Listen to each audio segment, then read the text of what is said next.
Magandang buhay po sa lahat na aking mga ginigilon subscribers and followers. Welcome back sa aking channel. So sa lahat ng mga ka-4Ps dyan na nanonood. So welcome. At sa ating topic na ito, ating pag-usapan kung paano namin pinupruning at tinitrain ang aming mga lanzones, tanduko at longkong dito sa aming farm. Huwag na natin patagalin ang ating topic na ito. Let's watch this! Yung una ko po ipakikita sa inyo ito sa duko. Kapala tayo, may isang tayong may papakita. Ito po yung duko, pwedeng pag ganito kamura pa, pwedeng kamayin lang, ganun lang, using your hand. Pero pag ganito na, maselan niya, mas kakaroon sugat. Yung iba gumagamit po ng fungicide, kami hindi na nag-advise. Ang una yung dapat tandaan ay gawin natin ito ng summer, preferably October. Yung pagkatapos ng harvesting, yun yung the best time. At pwede mong ulitin ng kaunti ng January, yun, kung nainit na. So gamit lang yung matibay na malinis na pruning scissor.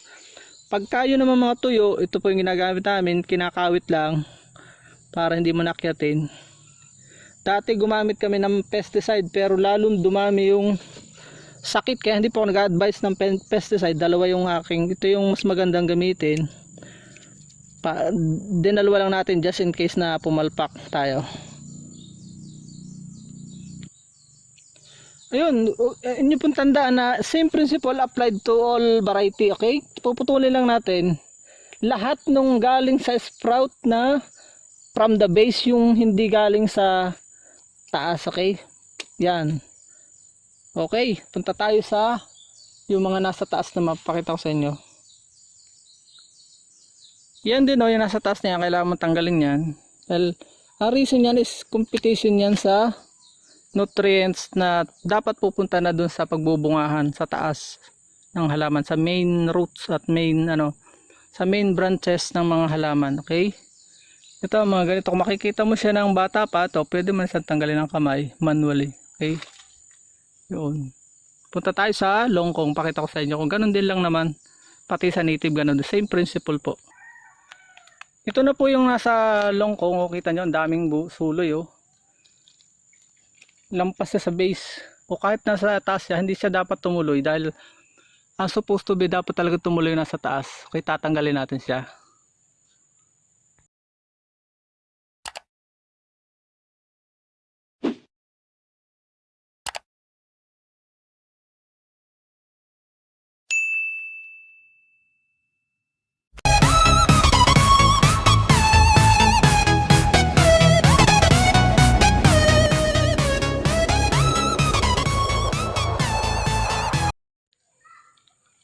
Yan, okay, kita nyo mga ka-agree, malinis na, maganda na siyang tingnan. Pag magalis siya, tinatanggal din yung mga galis pag sobrang dami, pag sinisipag ka. Huwag mo lang siyang gagawin ng mga January na, dahil mga dapat October, dahil nasasaktan siya, mahihirapan siyang mamunga, okay? Pag minsan ginagamitan namin ng lagari yan, pero pag kaya na ng pruning scissor at hindi na. Yun na, reason po ay pagka nasaktan siya, sa mga pagtatanong bakit pagka yung malapit ng bumulaklak, pag nasaktan po yan, hindi tutuloy yung bulaklak. Yun lang po yung reason, okay? Papakita ko sa inyo ng konti yung pagsasapak sa mga tuyo, pero napaka-common na po nito.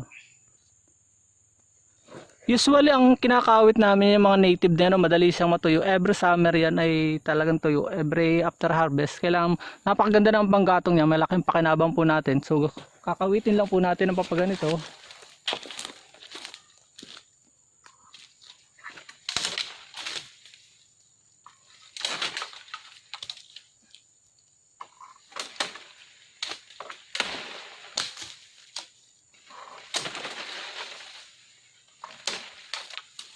Libre na po ang inyong panggatong. Okay? Tatipid ka pa sa panggatong.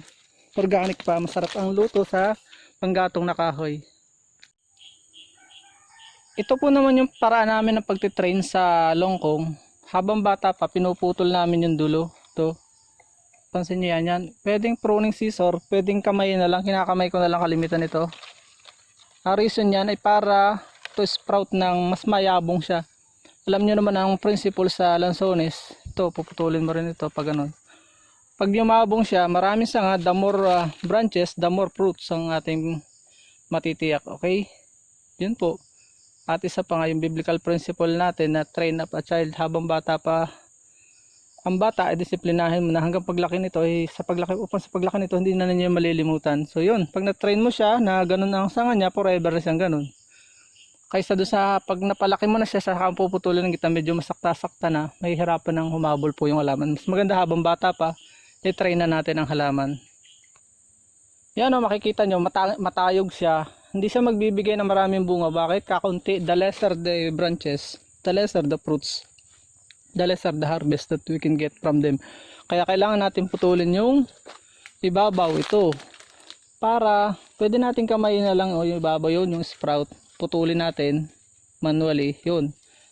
Mag-i-sprout siya dito, sprout there, sprout there, sprout there. So gaganda yung ating. Pwede mo siyang ang iba pong style, ibinebend namin ito para magsuloy siya doon. Tapos pero hindi ko na nagagawa, I prefer to do this style, you know. Madali siya. Pwedeng i-bend mo siya, pag tumigas na, itong suloy pupunta doon, another bend there. Tapos pag matigas na, bitaw, putulin mo. Pwede po yung ganong style, ginawa ko rin po yun. Huwag mo lang susobrahan kasi namamatay sila lalo sa kalamansi. Same sa kalamansi. Hanggang ganyan lang ng konti. Pag ginanyan mo siya, mamamatay. Kaya dapat ganyan lang yung pagbebend, okay?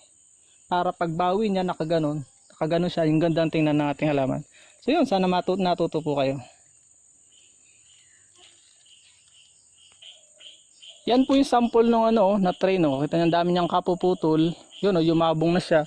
Pag ganyan na yung kanyang branches, so yun. Ma-attain natin ang maraming harvest pagka ganyan ang style ng ating ginagawa, okay? Ayun, sana'y may napulot po kayong gintong kaalaman na naman sa ating maiksing kwentuhan. At sana sa inyo pong paghahayo ay may apply nyo po ang inyong natutunan mula sa inyong lingkod, okay?